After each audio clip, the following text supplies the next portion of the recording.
shaqaalaha dawladda iyo wasiirada dhammaantood waa la dhaarinaa hadda kitaab quraan la marinaa qofkan kitaab quraan marin xafiiska uga baxaa لقد رضي الله عن المؤمنين إذ يبايعونك تحت الشجرة فعلم ما في هوشة أذك مركز لقلا النبي عليه الصلاة والسلام صحابة ولا مبايعون شري كتاب ومريد تن كتاب على سمرنا أنا وحن آد وهمون قبي وأن آد وأركي إن أي priority تاعي شغالها استول هو جناي because مركز نمد حفيز قوائمس ذاتك تشوفه waxaa lagu leeyahay waa 400 hay haddaad aragto yaa shaqada ku jira waxaa laga yaabaa inayna 100 ka badnayn oo wasaaradda meeqaha joogta 350 ma joogto maxaa xafiisku shaqo hadday imaadaanba gabiyooduba xataa wasaaraddu hadday si kasta hadday isugu dayo xafiis looma hayo xataa meel ay istaagaan male haddii la istaaga xataa shaqaalaha ku qoran meesha dhinacaasay ka ahaayeen oo ay dhinac ka yihiin dhinaca kale sidii hadda la sheegay laba qof oo isku shaqo qabanaysa oo hadana aan isku mushaar ahayn laba wiil yar oo hadda soo graduate gareeyay iyo aabihiis oo 8 shaqo bilaabay oo jaamacadda ummadda ka soo baxay oo isku mushaar qaadanaya isla joogaan warsay waxaan ku dhacayaa ayadana waa fadhida meeshana ku fadhisaa waxaa inta ka sii daran wasiirku uu imanayaa markuu imaado waxaa la imanayaa jawaano dada isagoo dhabarka ku wata jawaano dada isagoo dhabarka ku wata ayuu imanayaa shaqaalihii sii fadhiyey ee sii joogay oo meesha sii fadhiyeyna boorsooyinkooda bay xirxiranayaanba waaba sii socdaan waa sii socdaan waa kasii dareerayaan ayaduna culays bay noqotay marka runtii aniga waxaan dawladda anoo ku dhex jiri jiray ogaa waxaan aad u dareemayay baahi weyn inay jirto intaa waxaa sii dheeraa dee shaqaalahan dareeraya qof wax ku imaanaya xil dhibaano yaacaya iyo odayaal yaacaya oo inta yaacaya 5 baa meesha nagu jirto waa la dareeriyey 5 kale la keenay 5 kale inta la tuuray boqol yani wareer waxaan ma wax ka qabanno waxaan ogaanay marka in aysan fayl sahlan ahayn oo ay u baahan tahay in shaqo dheer in la geliyo horta bal inta aan la gaarin in duhabe yani meeshaan anagu joogna anagu waxaan rabnay in berri ba xafiiskan hagaago laakiin waxaa noo soo baxday in uusan xafiiskan la hagaajin karin oo hadda meeqa sana 7 sano 7 years miya waxa way World Bank uu meesha taagan yahay IMF la leeyahay sidan inta dhiga oo lagu wareersan yahay marka in process la geliyo hay'ad loo magacaabo shaqo la qabto road map la sameeyo iyo xeerar dhiman oo muhiim ah oo haddaan xeerarkaas la helin aan suurtagal inaysan ahayn in deel iyo inaysan ahayn shaqaale meesha ka hagaajiyay wuxuu inay tahay about structures oo structure-ka in la hagaajiyay ay tahay marka koobaad in theories-ka in la hagaajiyay ay tahay marka in deedna la yiraahdo marka ugu dambaysa la gaaro the right person in the right place ujeedku waa inta yaa meesha ku habboon iyo meesha ku la dhigo ujeedku waa taas marka si taas loo gaaro inaysan fududayn ayaa runtii noo muuqatay haddii ay muuqatayna waxaan u aragnay in shaqooyin la soo qabtay inay laga maarmaan tahay shaqooyinkaas waa xeerarka dejinta siyaasadda meeshan hadda maanta ee lagu sheegay ama jaangoynta iyo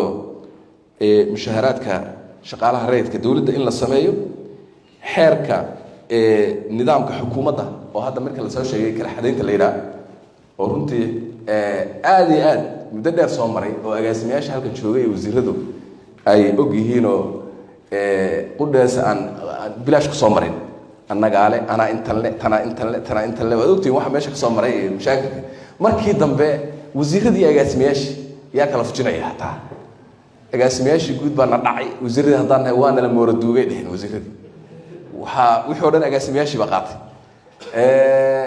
وزير دي وزير الحكومة دي وزير دوليش ما وزير كي بس كوكاوي وحورنا ساقاتي أنا يعني بوق وحاجة كسر مرني أنسى هلني أو مدحت الدولة ده وقف بدنا على حجيده كنت حركاس يجدول كل شيء أو صحيحني كنت أسجنا وحنا نقضي إن حياة قسم إن أنا أسجنا عن هلنو أنت صحة كسي كنت درنا ضد أقوي هنا أو HR experts أو مدير كشقي الله والجلية إلى كشقيان أو كونتراكت دي كنا مادين أو كوا كلا كسي مادين أو كوا سندات شوي oo deedna wixii oo dhan qoray oo xeerarkan wax u dajiye waayay oo siyaasadkan wax u saxiixa waayay oo cabsidaas mushkilada baraha banay culayskii xukuumadda haystay ee dhaqaaqi waayay ku caajisayna meeshii fadhiyay joogeen intaas gudiga shaqaalaha qaranka oo gudiga qaranka ee shaqaalaha rayidka oo ayaguna wallahi waan dadaalnay laakiin ugu dambaysta waxay tagaysaa siyaasad waxay tagaysaa maxaan ku dhahaa decisions waxay tagaysaa wax anaga weyn marka wixii waan dhaqaajin lahayn ayaguna calacalayna way joogeen wasaaradda shaqada wasaaradda maaliyadda sidana wasaaradda maaliyadda ma inta shaqada inta sidana ayaguna waa kuwaas saas u isugu dul wareegay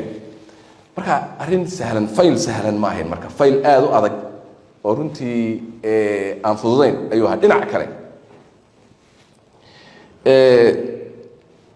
waxaan isku daynay oo anigu si gaar ah isugu day runtii inaan ka iibiyo xildhibaanada reformkan hadda aan maanta u taaganahay in la sameeyo oo ay tahay war wahashani reformkaas aad ku nasanaysaan leena xildhibaanka jawaan baa sarwadin sheegay reerahoodii baa jawaan soo saaray kursigan waa kursi musiibo ah oo lagu soo raray marka midna Facebook buu ku caynaya odayna meeshiisiiba ka soo caynaya midna meeshan buu u fadhiyaa xildhibaanka marka uu cadaabay waa laga lushaa meel ma geenaysa kursigaad naga qaatay wax ma qabtay wax ma qabato meesha waa aragteen maalin walba xildhibaan lagu dhagan yahay oo Facebook braille laga qoray waa aragteen taas marka oo muddo dheer dalkeena soo burburisay dadka laga sheekeynay hadda ma aha hadda ayaa taqaan maxaa taqaan heesaha waad ma jirtay waaye waan yaryareen wixii soo dhasay ayaa taqaan maxaa taqaanaysan qofka ayaa taqaan ayaa dalkeena burburisay oo saa u gashay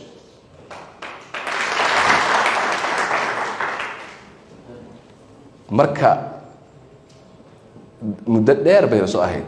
ciidankeena burburisay shaqaalaheena burburisay institutionskeena oo dhan bay burburisay dawladeena bay burburisay haddaan la dhaqaaqi laanahay waxaan u baahanahay marka shaqaalaha dawladda waa dhaweyd markii aan NTB-ga ansixinayna waa sheegay ani runtii wasiirada waan u sheegay paper moogtahay waxaan paper work wax la wax taraysa ma leh waa wax meel ku qoran waaye see loo fulinaa shaqaalaha dawladda iyo wasiirada dhammaantood waa la dhaarinaa hadda kitaab quraan la marina qofkan kitaab quraan marin xafiiska uga baxa لقد رضي الله عن المؤمنين إذ يبايعونك تحت الشجرة فعلم ما في هوشة أذك مركز لقى النبي عليه الصلاة والسلام صحابة ولا مبايعون شري كتاب ومريد تن كتاب على سمرنا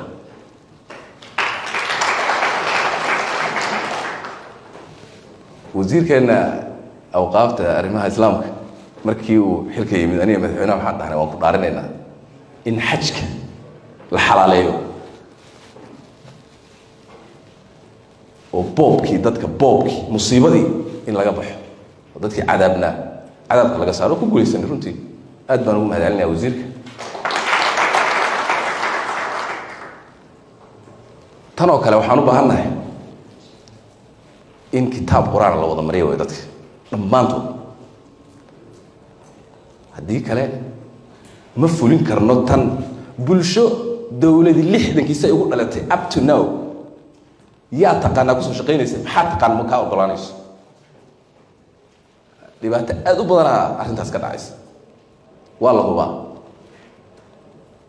marka waxaynu u baahannahay geesinimo horta in anaga naga go'an tahay daacadnimo walaalka hadduu yahay aabbaha hadduu yahay يا أيها الذين آمنوا كونوا قوامين بالقسط شهداء لله ولو على أنفسكم أو الوالدين والأقربين إن يكن غنيا أو فقيرا فالله أولى به فلا تتبعوا الهوى أن تعدلوا وإن تلووا أو تعرضوا فإن الله كان بما تعملون خبيرا هدي قفكو إسلاه كامل فوق مدقنا تي إلهي بدقنا marka qofka ilaahay wuxuu ku dhahay waxba kaama gelin haduu faqiiri aabaha waxba kaama gelin hooyada waxba kaama gelin walaalka waxba kaama gelin فقير هدو يهي هدو غني يهي وحكا قال مالي عدالة السنة أنا مسلمين باناي مركا وين عدالة سمينا وحن قال لنا ما أنت وحسهرا ما وواجب دينيا وواجب أخلاقيا وواجب وطنيا وحق في مواد الصوماليين وإذن وإذا قف صوماليا وين ومسلمة وحنو بهانا هي مركا إنان نبه نجاحاته أنا وحن بلن قاضا ماشي يقول ضم بس هوش أسك شقينا وحرمنا from now on سبتي كمية قلت له شيء قرمه مركي توبركات أما يستع أو هوش أسأت أما تورقت بالصو صارة maalinta laga dambeeyo qof Soomaali oo aan imtixaan position aan imtixaan loo gelin lama qaadan karo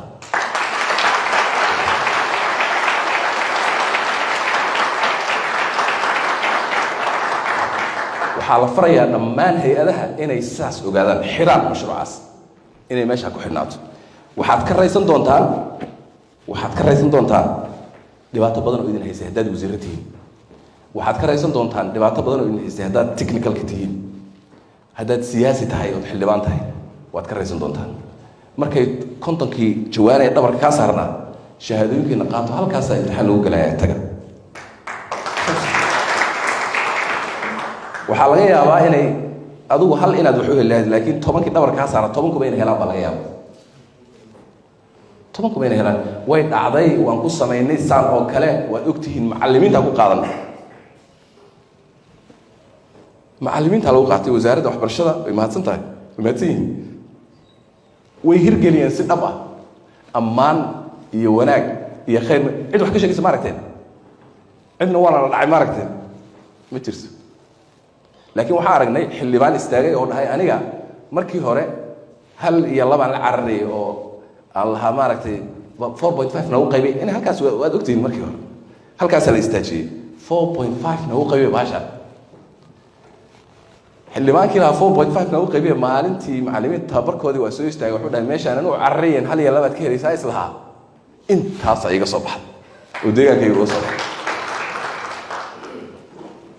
marka arrintaani waa arrin la xiriirta rajada aqooyahanka Soomaaliyeed ardayga Soomaaliyeed ubadka Soomaaliyeed hooyada Soomaaliyeed muwaadinimada dalka laga cararayo in la leeyahay in kala adeegraneen qofka uusan in ownership nimada la'aanta waxa keenaysa qofku inuu qofku hadii uusan reer ka dhalanin xildhibaan lahayn wasiir lahayn iskuba la goynaayo meelahaas inuu iska meermeero mooyee inuusan iskuba la goynba waxaan wax agaad ku soo helaysaa inuusan isdhihin haddayna xataa diin ina karayn oo moral ina karayn wadaniyad hayna karto wuxuuna hayna karo laakiin please sidan aan ka dayna dalkeena iyo dadkeena aan ka dhaafno cadaalad darrada aan ka dhaafno wasaaradda maaliyadda waxaa la farayaa qof aan ku imaanin merit mushaar ma siin kartaan haddii la soo xada xataa dil la soo xalxato waa inay dashay waxaan isku dayay runtii aniga shaqaalaha warqad baan soo saaray markaan arkay in dal nin waliba jawaan wato intiis kala dadinayo waa ogtihiin dhibaato badan baan ka soo marnay culays badan inaan dhaho shaqaalaha lama bedeli karo wali aan la bedelin wasiirada ay keenaan kuwa badan oo la keenaan celiya team baan u saaray waxaan dhahay baara qofkan muu dhintay dadkiisa away kan kale muxuu yahay maxaa loo bedelay kan kuwii ku meel gaarka soo ma joogaan way aad ku cusub keenaysaa kuwii ku meel gaarka meesha joogay waxa uu keenaysaa laakiin anu ma dhaho yuu yahay hebel yuu yahay qofna inta u soo dhiibtay kan iigu dar ma dhihin kan ii qorna ma dhihin mana tahay ana waxaan rabnaa marka in shaqaalaheena saas ay noqdaan cadaaladda inaan u soo dhawaano mujtamaceenu adduunka waxaa lagu dhisaa cadaaladda aan hadda tan aan maanta ka hadlaynana waa ta ugu daran